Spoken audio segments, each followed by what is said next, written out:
I have always paid my bills on time. That's the kind of man I am, or was. 72 years teaches you strange habits. You fold your receipts. You keep envelopes. You write dates in the corner with a blue pen that's slowly running out, but still works if you press hard enough. April 3rd, 2025, 8:17 a.m. That's when I opened the envelope. It was thicker than usual. Medical envelopes always are. Like they're trying to justify themselves before you even read what's inside. I was sitting at my kitchen table. Same table my wife, Eleanor, picked out in 1998 from a clearance section at Sears. Solid oak. Too heavy for one man to move now. There's a small burn mark near the edge from when I dropped a soldering iron fixing an old radio. Eleanor laughed about it for years. Now it's unique, she said. Now it's just there. The coffee had gone cold. I drink it black these days, not for health, but because there's no one left to argue about sugar. I slid my finger under the flap and pulled the paper out. 3 pages. That's never a good sign. Total amount due. $68,417.32. I didn't react immediately. That's another thing age teaches you. You don't jump. You absorb. I adjusted my glasses. Read it again. Same number. $68,417.32. For a moment, I thought about the hospital room. White ceiling tiles. The steady beep of the monitor. The nurse named Carla, who always smelled faintly of peppermint gum. The way she'd say, "You're doing great, Mr. Halvorson."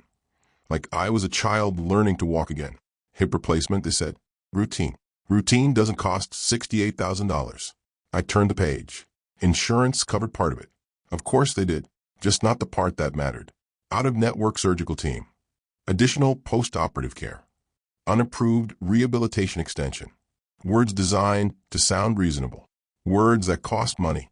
My hand moved automatically toward the drawer where I keep my checkbook. Then it stopped. There was no point pretending. I knew exactly how much was in my account. $21,903.11. I check it every Sunday.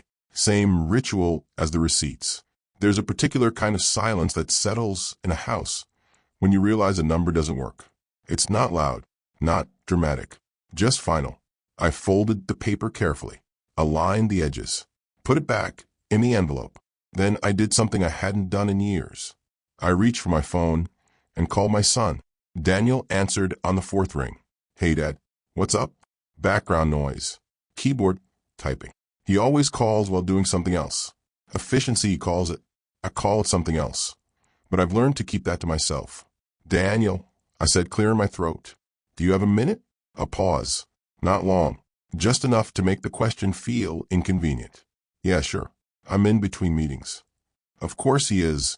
I got my hospital bill this morning." "Okay," he said slowly. I could hear the shift already.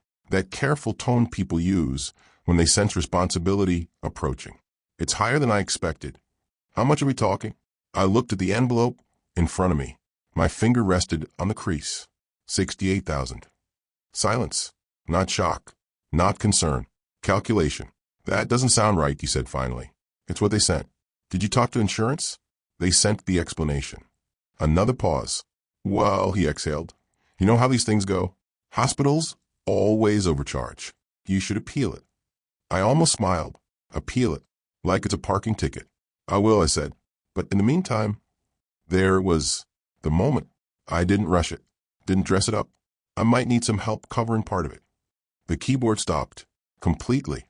"I mean," Daniel said, voice tightening just slightly. "Dad, that's a lot of money." "I'm aware. I've got the mortgage, the kids' tuition. You know, Emily's school alone is $23,000 a year." "I know. I paid the first 2 years." "I didn't say that. I'm not asking for all of it," I said. "Just some help. A loan, if that makes it easier." "A loan," he repeated, like testing the word. More silence. Longer this time. "Let me talk, Karen," he said finally. "We'll see what we can do." "We'll see." It's a polite way of saying no. "I understand," I said. "Yeah, we'll figure something out." He was already halfway out of the conversation. "Of course," I said. "You're busy." "Yeah, I've got a call in like 2 minutes. I'll get back to you, okay?" "Okay." The line went dead. I sat there for a while, looking at the phone in my hand. Then I placed it carefully next to the envelope. One call down. One to go. My daughter picked up immediately. Hi, Dad. Laura's voice was bright. Too bright. Like a light that's been left on too long. How are you feeling? I'm fine, I said. Healing. That's good. I told Mark you bounce back. You always do. Mark. Mark has opinions about everything, especially things that don't concern him. I got the hospital bill, I said. A slight pause. Not as long as Daniel's, but it was there. Oh, she said. 68,000. This time she did react. A short laugh. Not cruel. Not loud. Just reflexive. 68? That's insane. Yes. What are they even charging for? Gold-plated screws. I didn't answer. Did insurance mess up? They covered part of it. Of course they did, she muttered. They always do the bare minimum. I could hear her moving, probably pacing. She does that when she's uncomfortable. I was hoping, I said slowly, you might be able to help, even temporarily. Silence. Then, oh, Dad? Not no. Worse. Oh, Dad. You know things are tight right now, she continued. With the condo and Mark's investment, we're kind of stretched. I nodded, even though she couldn't see me. Of course they are. They bought that condo for $410,000 last year. I remember the number because I wired $50,000 for the down payment. Just until I sort things out, I said. Have you tried a payment plan? She asked quickly. Hospitals always offer those. Yes. Or maybe, I don't know, there are programs for seniors, right? Programs. I looked at the envelope again, at the neat printed numbers, at my name spelled correctly. At least they got that right. I'll look into it, I said. Yeah, do that, she said, relief creeping back into her voice. And keep me posted, okay? Of course. And don't stress too much, she added. It's just money. Just money. I thanked her, hung up. 2 calls. 2 variations of the same answer. I sat at the table for a long time after that. The refrigerator hummed. The clock on the wall ticked, Eleanor's clock. It's always 5 minutes fast. She said it made her feel ahead of the world. I looked at the envelope again, then at my hands. They didn't shake. That surprised me. What did surprise me, what settled in slowly, like cold water rising, was something else. Not the amount, not the problem, the laughter. Not loud, not cruel, just enough to tell me everything I needed to know. I folded the bill again, precisely, slid it back into the envelope, and for the first time since Eleanor died, I said something out loud in that quiet kitchen. All right, I muttered. Not angry. Not yet. All right. If you believe older voices still matter, support this channel with a like and a subscription. By the next morning, the bill had found its place. Not paid. Not resolved. Filed. Top drawer. Left side. Under the warranty for microwave I no longer trusted, and a set of instruction manuals for appliances I could fix better than the people who wrote them. That's how I've always handled problems. Give them a place. Label them. Come back when necessary. But this one didn't stay quiet. It followed me into the bathroom, where the mirror showed a man who looked manageable. Old, yes, but not broken. Not yet. Into the kitchen, where I fried 2 eggs in the same pan Eleanor used, the handle slightly loose, the surface scratched, but dependable. I overcooked them. Didn't notice until the edges turned brown. Into the living room, where the television muttered something about markets rising and falling. Numbers that meant nothing when your own didn't add up. By 10:12 m, I had made a decision. If my children needed context, I would give them context. I called Daniel again. This time he answered faster. Hey, Dad, everything okay? No, I said simply. Not really. Do you have time now? A pause. Yeah, I can talk for a few minutes. I think we should be precise, I said. It helps avoid confusion. He sighed lightly. Okay. March 14, 2018. I began. $75000. Wire transfer. Your business expansion. Silence. You remember that? Of course I do, he said quickly. Dad, I've always been grateful for that. I'm not finished. Another pause. Sharper this time. June 2nd, 2020. $18,400. Emily's private school tuition. First year. That was different. September 9th, 2021. $22,750. Second year. Paid directly to the school. Dad, why are you bringing this up? Because you mentioned your expenses, I said calmly. I thought it would be helpful to review how those expenses were managed. His tone hardened. Are you keeping score now? No, I said. I'm remembering. Silence stretched. I could hear his breathing now. Slower. Controlled. That was years ago, he said finally. And I told you I'd pay you back when things stabilized. They stabilized, I said. You bought a Tesla in 2023. I remember because you sent me a photo. That's not the same thing. No, I agreed. It isn't. There was that small shift from discomfort to defense. Look, Dad, he said, voice tightening. I'm not saying I won't help. I just need time to figure things out. You said you talked to Karen. I did. And a longer pause this time. She thinks it might not be a good idea to get involved in something that large. Get involved, as if I were a project. I see, I said. It's not personal, he added quickly. It's just financial responsibility. I almost laughed, but I didn't give him that. Of course, I said. Wouldn't want to be irresponsible. Dad. Thank you for your time, Daniel. I hung up before he could finish. Laura took longer to answer. When she did, her voice was already cautious. Hi, Dad. I won't take long, I said. I just want to clarify something. Okay, August 11th, 2024, $50,000. Wire transfer. Your condo down payment. A sharp inhale. You said it was a gift, she replied immediately. I said it was help. That's the same thing. No, I said, it isn't. Silence. And before that, I continued, February 2022. $12,600. Mark's short-term investment opportunity. She exhaled through her nose. That was supposed to double, she muttered. Did it? You know it didn't. Yes, I said. I do. Her patience cracked first. Okay, what is this, Dad? She snapped. Are you trying to guilt me? No, because it sounds like you are.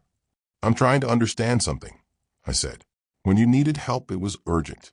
It was important. It was family. That's different. How? Because this, she hesitated, searching for the right word. This is your situation. I let that sit. My situation, I repeated. Yes, she said more now. Medical stuff, insurance, that's not something we can just fix. I wasn't asking you to fix it. Well, it feels like you are. Her voice rose. I could almost see her pacing now. One hand pressed to her forehead. We have our own lives, Dad. Our own responsibilities. We can't just drop everything every time something happens. Every time. I thought about that. Carefully. When was the last time I asked you for anything? I asked quietly. No answer. I'll tell you, I said. Never. That's not fair. No, I said. It's accurate. Silence. Then softer, but colder. You're making this into something it's not. And what is it? It's just life, she said. Things happen. You deal with them. I nodded slowly. I see. I'm sorry, she added, though she didn't sound it. I really am. But we just can't. Of course they couldn't. Not for me. All right, I said. You're not mad, are you? She asked, almost as an afterthought. No, I said. And for the first time, that wasn't entirely true. I understand perfectly. I ended the call. By noon, the house felt different. Same furniture. Same light coming through the curtains Eleanor had insisted were too expensive but worth it. But something had shifted.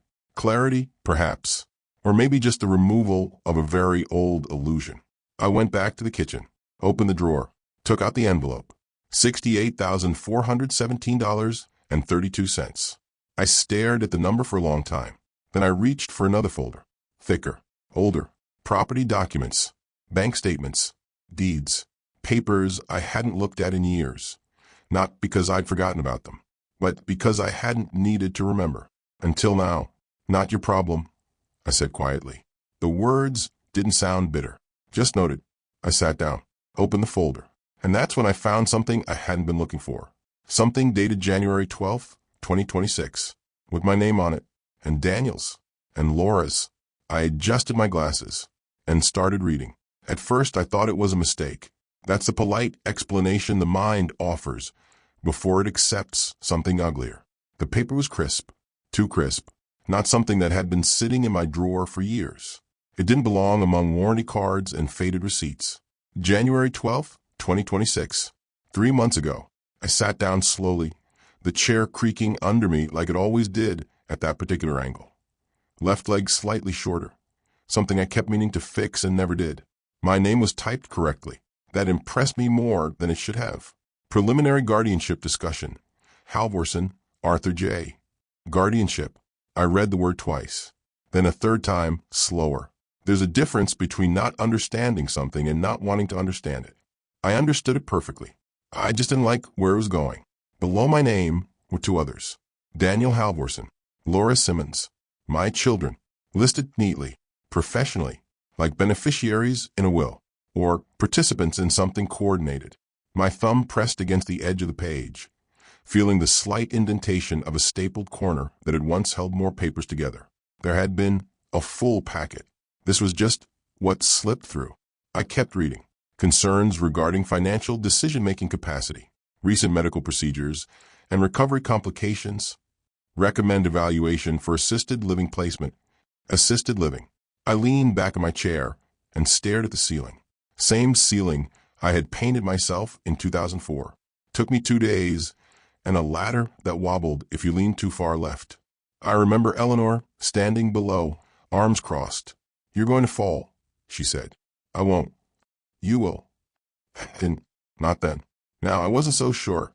I went back to the paper. There was a section highlighted in pale yellow. That was new. Someone had marked this intentionally. Estimated property value, $520,000. My house, our house, paid off in 2011. I remember the exact date, October 7th. I brought home a cheap bottle of champagne. Eleanor said it tasted like vinegar, but she drank it anyway. We sat right here at this table, and she said, "Now it's really ours." I wonder what she'd say now. Below that, recommendation. Liquidation of assets to cover long-term care expenses. Liquidation. Such a clean word. Like wiping a table after dinner.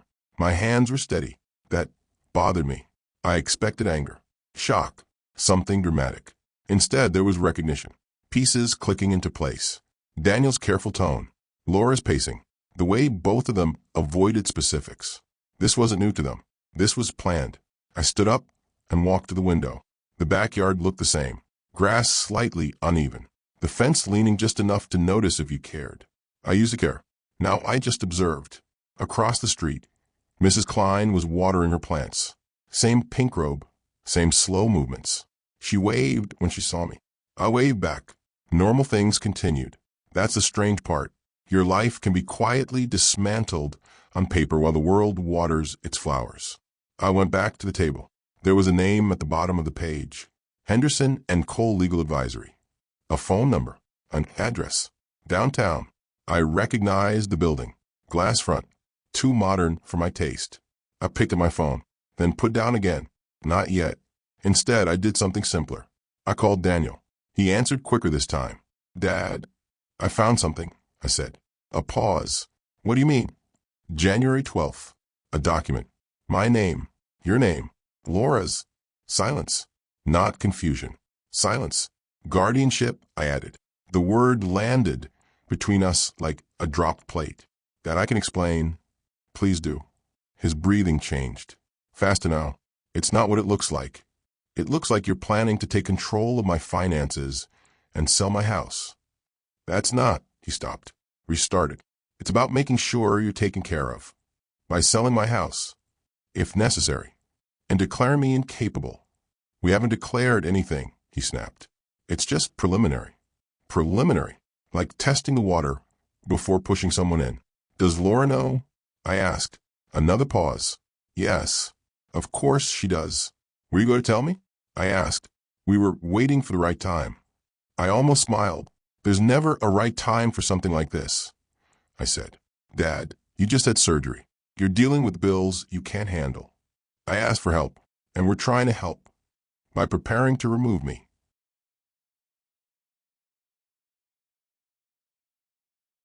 That's not fair. There it was again. Fair. Such a flexible word. I hung up before he could continue. Not out of anger. Out of clarity. The house felt quieter now. Not empty. Defined. I looked at the paper one more time. Then I reached for a pen. Wrote down the number at the bottom. Carefully. Clearly. No shaking. No hesitation. I picked up the phone again. Dialed. It rang twice. "Henderson and Cole Legal Advisory. This is Margaret speaking. How may I assist you?" I leaned back in my chair. Looked at Eleanor's clock. Still 5 minutes fast. "Hello," I said. "My name is Arthur Halvorson." A pause. Then, "I believe you've been discussing my life without me." Silence. "Good. Now," I continued, voice steady. I'd like to be included in that conversation. And for the first time since the envelope arrived, something shifted. Not in the house, in me. I have never trusted offices with too much glass. They always feel temporary, like the people inside are prepared to leave at any moment, taking their polished tables and polite smiles with them. Henderson and Cole Legal Advisory occupied the 12th floor. I remember the number because the elevator stopped at 11 first, and a young man in a tailored suit stepped out without looking at anyone. Confident, efficient, already somewhere else in his mind. I stayed until 12. The receptionist, Margaret, recognized my name immediately. That was my first clue. Mr. Halvorson, she said, standing up a little straighter. We've been expecting your call. Of course you have, I thought. Have you? I replied, a flicker, just a small one. Then the professional smile returned. Mr. Cole can see you now. His office was quieter than I expected. No clutter, no unnecessary decoration, just a desk, 2 chairs, and a shelf of binders arranged with surgical precision. Even the air smelled neutral, like nothing was allowed to linger. Mr. Cole stood as I entered, late 40s maybe, gray at the temples in a way that looked intentional.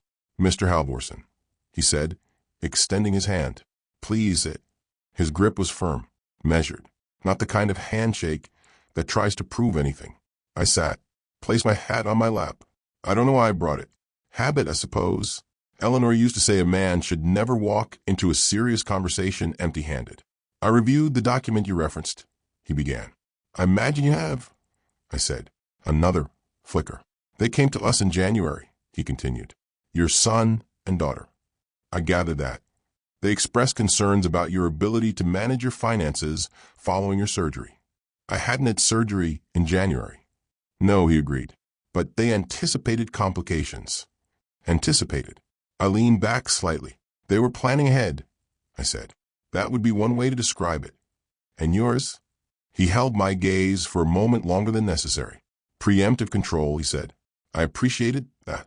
Honesty, when it appears, should be acknowledged. He slid a folder across the desk, thicker than the one in my drawer, complete. Everything they submitted is here, he said. Emails, financial summaries, preliminary requests for medical evaluation.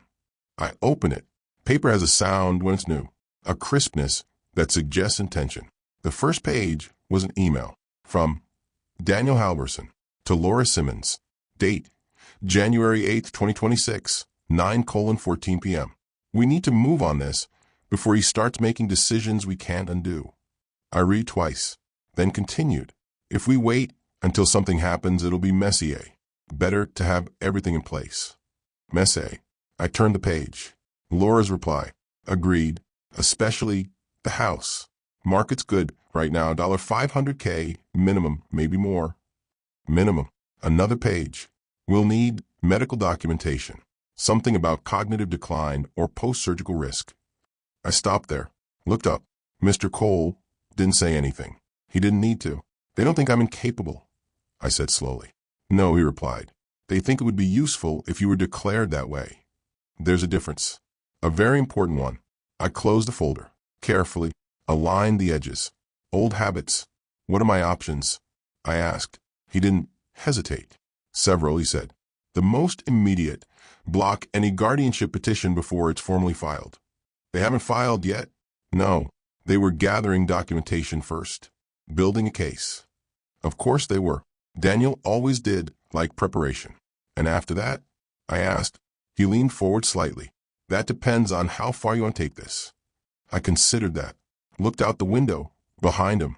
The city moved below us. Cars, people.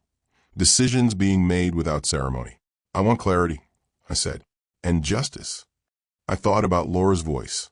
It's just money. I thought about Daniel. Financial responsibility. Yes, I said. That too. He nodded once, then opened a different folder. This, he said, is where things become interesting. I raised an eyebrow. He slid a document toward me. Title. Irrevocable Trust Agreement. Halvorson State. Dated. Signed. Not recent. My signature stared back at me. October 12th, 2019. I remembered the day. Right? Eleanor had been gone for just over a year. I met with a different lawyer back then.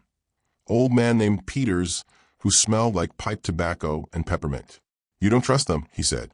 I trust them to be who they are, I replied. He laughed. Then let's make sure. Who they are doesn't cost you everything. What am I looking at? I asked. Your assets, Mr. Cole said, are not structured the way your children believe. I felt something shift again. Not surprise. Recognition. They think everything goes through probate, he continued. They think in the event of incapacity, they can step in and manage everything. And they can't. No, a small pause.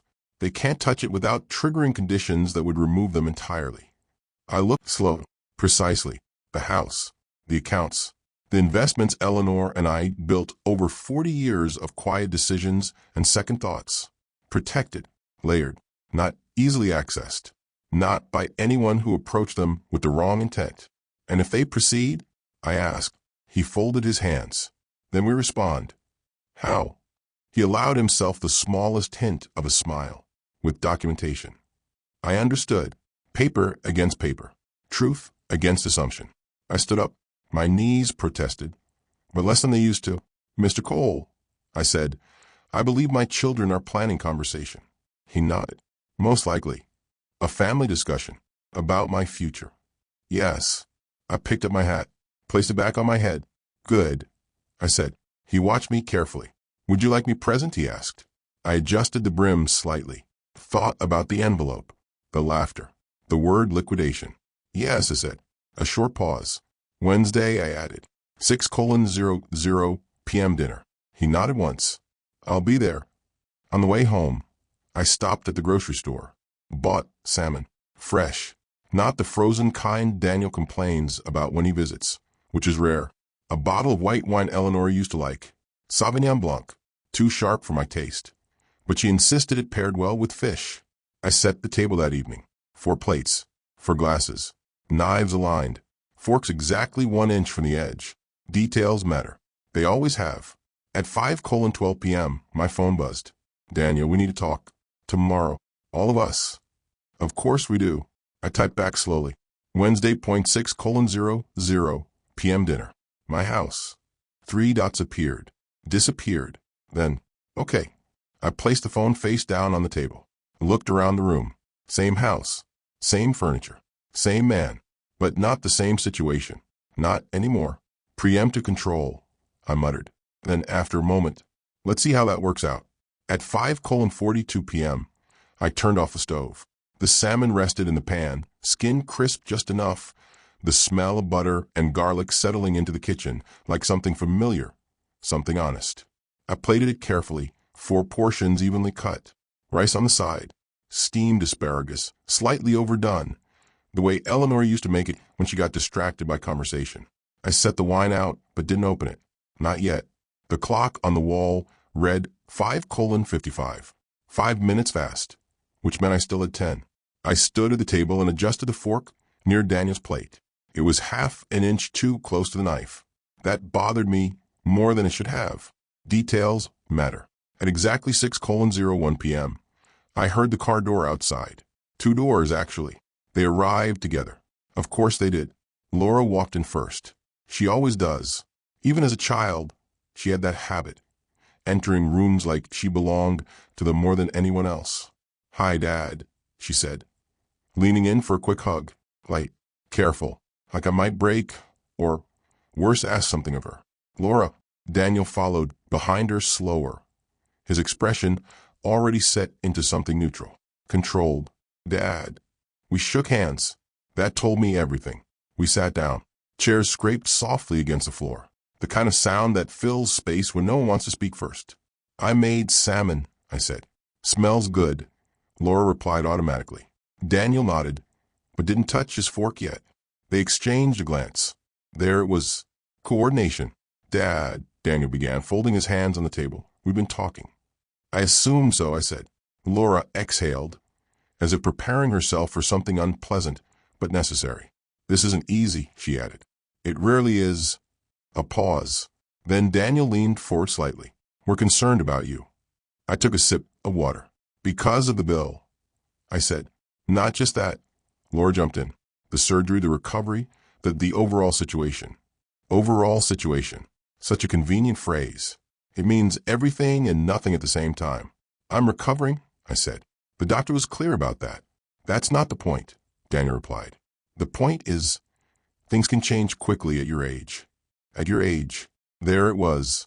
And we want to make sure you're protected, Laura added quickly. Protected? I repeated. Yes, she said. Financially, medically, all of it. I nodded slowly. Then I picked up my fork and took a bite of salmon. Still warm. Still good. No one else ate. What exactly does protection look like? I asked. Daniel cleared his throat. We think it would be smart to formalize some things. Formalize? Yes, he said. Put structures in place. Oversight, just in case. In case of what? Silence. Laura stepped in. In case you're not able to make decisions at some point, she said carefully. Not able, I repeated. Yes. I set my fork down. Gently. Guardianship? I asked. That did it. Both of them froze. Just for a second. But I saw it. Daniel recovered first. Dad, we were going to talk to you about that. You already did, I said. Laura blinked. What? I've seen the documents, I continued. January 12th, emails. Property valuation. Preemptive control. The room went very still. Even the clock seemed to hesitate between ticks. Where did you get that? Daniel asked, his voice lower now. In my own house, I said. Interesting how things end up where they don't belong. Laura's face flushed. That was private, she said. No, I replied. It was about me. That doesn't mean... It means exactly that. Daniel leaned back, running a hand over his face. Okay, he said. Fine. Yes, we were exploring options. But you're taking it out of context. Then give me the context. We were trying to help, he snapped. You're sitting here with a $68,000 bill and no clear plan.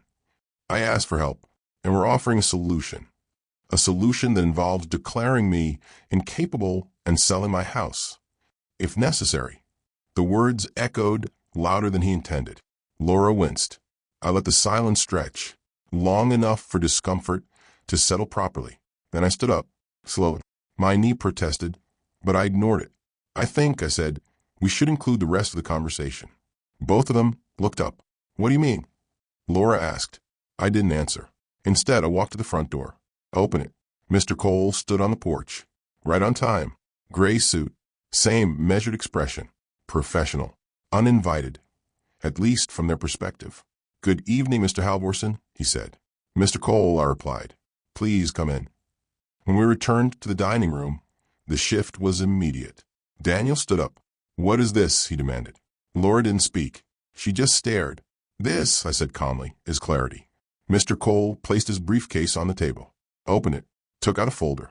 Thicker than the last. Always thicker. I represent Mr. Arthur Halvorson, he said evenly, and I believe there are several misunderstandings that need to be addressed. Daniel laughed. A short, sharp sound. You brought a lawyer to dinner? No, I said. I brought the truth. Mr. Cole slid the first document across the table.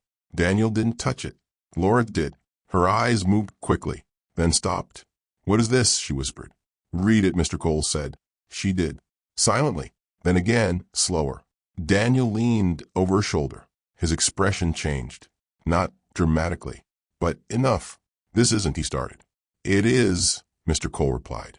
The house, Laura said, her voice tightening, is not subject to liquidation under any guardianship petition you might pursue. Mr. Cole finished. Silence.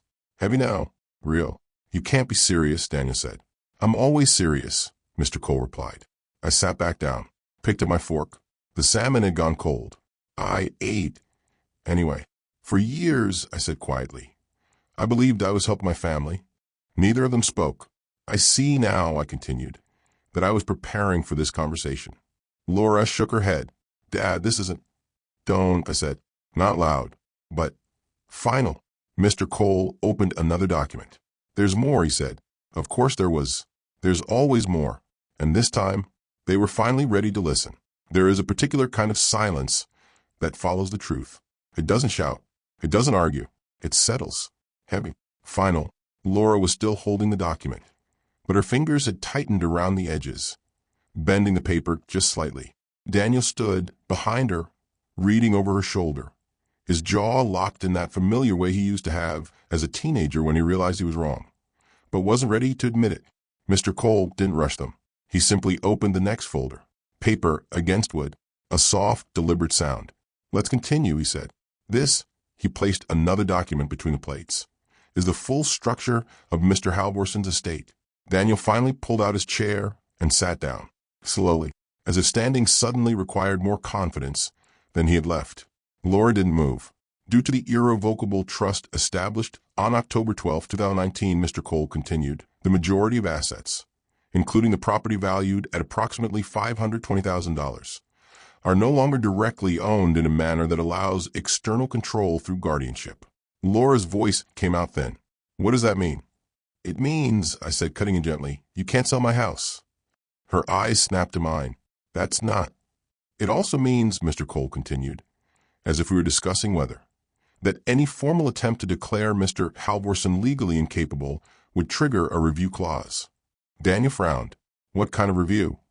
Mr. Cole flipped a page. "The kind that examines intent." Silence again, but different this time. Sharper. "Intent." Daniel repeated. "Yes," Mr. Cole said. "Specifically, whether such action is being pursued in good faith or for financial gain." Laura finally set the paper down. "Too quickly.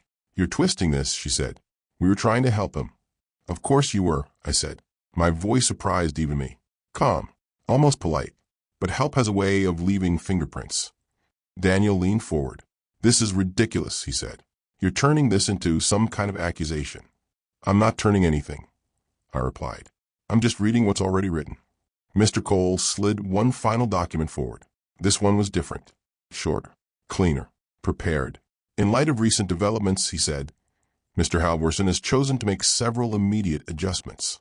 Laura didn't touch it this time. Daniel did. His eyes moved quickly, then stopped. "No," he said. "Just that.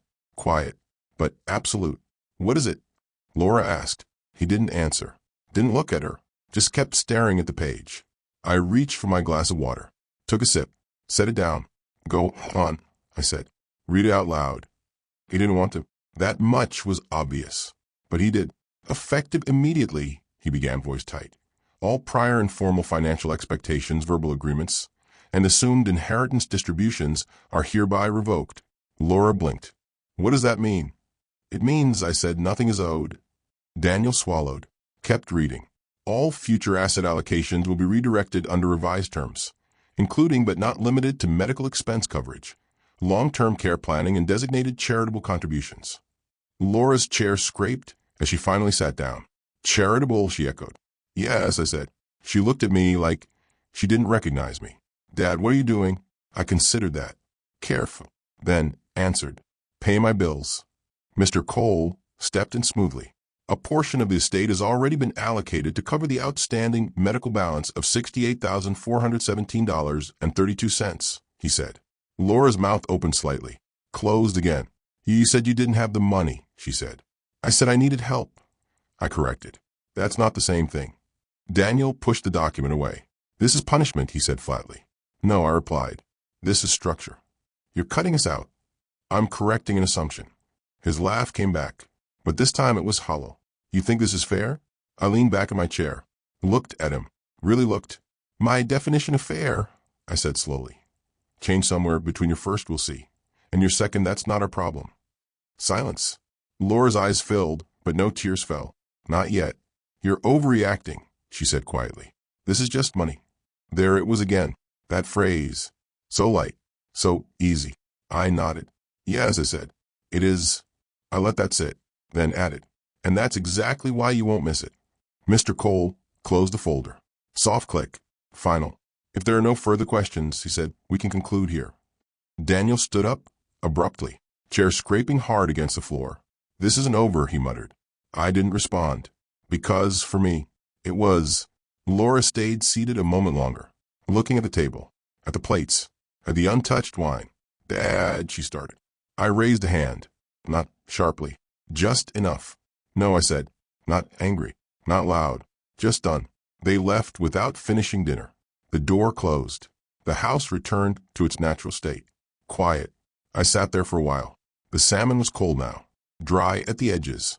I took another bite anyway, chewed slowly, swallowed, across the table. Eleanor's chair remained empty, but for the first time in a long while, the silence didn't feel like absence. It felt like space, earned. Later that night, I washed the dishes, one plate at a time, warm water, steady hands, routine, reliable, mine. Before going to bed, I checked my account. Old habit. The number had changed. Not dramatically. Just enough. Enough to cover what needed covering. No more, no less. I turned off the light, stood in the doorway for a moment, looked back at the house, at everything inside it. 40 years of decisions. Some good, some educational. I nodded to myself. Just money, I said quietly. Then I closed the door. And for the first time, they understood exactly what that meant. The next morning began at 6:10 a.m. Not because I set an alarm, because I didn't need one. Age replaces alarms with habits, and habits don't care what happened the night before. They wake you anyway, like an old colleague who still expects you to show up on time. I stood in the kitchen in my slippers, the left one slightly more worn at the heel, and filled the kettle halfway. Not full. Eleanor always said full kettles were wasteful if you only needed one cup. Some lessons don't leave. The house looked the same in the early light.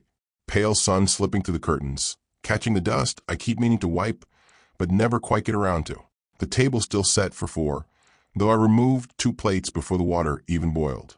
No ceremony, just adjustment. At 7:02 a.m., my phone buzzed. I didn't check it immediately. Coffee first. That's another rule. When I finally picked it up, there were 3 messages. 2 from Daniel, 1 from Laura. I opened Daniel's first. We need to talk. The second came 3 minutes later. This isn't how families handle things. I stared at that for a moment, then opened Laura's. I didn't sleep. Can we please fix this? Fix. Interesting word. Implies something broken. I placed the phone face down on the table. Didn't reply. Not yet. By 9:15 a.m., I was dressed. Properly dressed. Not for comfort. For clarity. Pressed shirt. The blue one Eleanor liked. Said it made me look less stubborn. Though I never understood how fabric could influence personality. I checked the mirror. Same face. Same lines. But something behind them had settled. Not hardened. Not softened. Defined. At 10:30 a.m., I left the house. Locked the door. Turned the key twice. That's important. Some things require certainty. The building wasn't far. Halvorsen Community Medical Fund didn't exist a week ago. Now, it had a name on glass. Temporary lettering. Slightly crooked if you looked closely.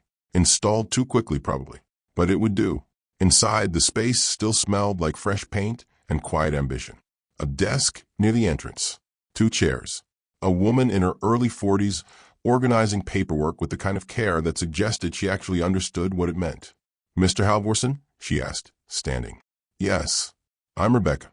Mr. Cole said you might stop by. Of course he did. Everything's ready, she added. I nodded. Walked further in. It wasn't large. Didn't need to be. One office. A filing cabinet. A computer that hummed a little louder than necessary. But it had structure. Purpose. Something my children would call unnecessary. I ran my hand along the edge of the desk. Smooth. New. First allocation went through this morning, Rebecca said. Just over $150,000. I nodded again. That number felt right. Not excessive. Not symbolic. Functional. Applications have already started coming in, she continued. Mostly seniors. Post-surgery cases. Insurance gaps. I almost smiled. Of course they had. There are always more bills than people willing to see them. Good, I said. She hesitated. Then, can I ask why you're doing this?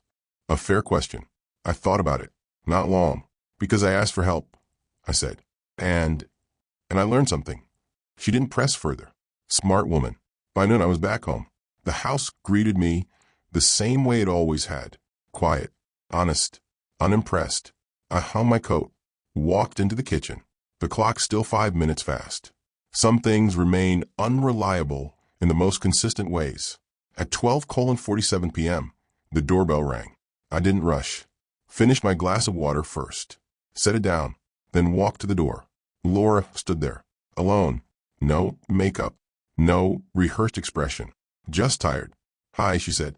Laura. She didn't step in. Didn't assume. That was new. Can I come in? She asked. I considered it, then stepped aside. She walked slowly into the living room, looked around like she hadn't seen it before, or maybe like she was finally seeing it clearly. This place, she said quietly. It feels different. It isn't, I replied. She nodded. Yeah, she said. I guess it's not. We sat down. Same chairs. Same distance. Different conversation. I read everything she said. The trust. The changes. The fund. I waited. I didn't know, she added. That's true, I said. She looked up sharply. You believe me? Yes. A pause. Then, but you didn't ask. That landed. Her eyes dropped. I thought, she started, then stopped. Say it, I said. I thought it would all just be there, she admitted. There. Such a simple word. So expensive. I know, I said. She looked at me again, searching for anger. She didn't find it. That seemed to bother her more. I'm sorry, she said. This time it sounded different. Not automatic. Not convenient. Late. But real. I nodded once. No, I said again. We sat in silence after that. Not uncomfortable. Just honest. She left an hour later. No promises. No dramatic reconciliation. Just a quiet goodbye at the door. Take care of yourself, she said. I will. And for the first time, that didn't sound like something I needed help with. That evening, I sat at the table again. One plate, one glass. The wine still unopened. I poured myself water instead. Simpler, clearer. I looked around the house, at the walls, at the marks, at the life that had happened here. Nothing taken, nothing lost, just reassigned. Somewhere in the city, people were opening envelopes, reading numbers that didn't make sense, feeling that same quiet settle in. But this time, some of them wouldn't be alone with it. I finished my meal, washed the dishes, turned off the light, and as I stood in the doorway, hand on the switch, I allowed myself one final thought. Not bitter, not triumphant, just accurate. They laughed when I asked for help with my medical bills, so I made sure no one else would have to ask at all.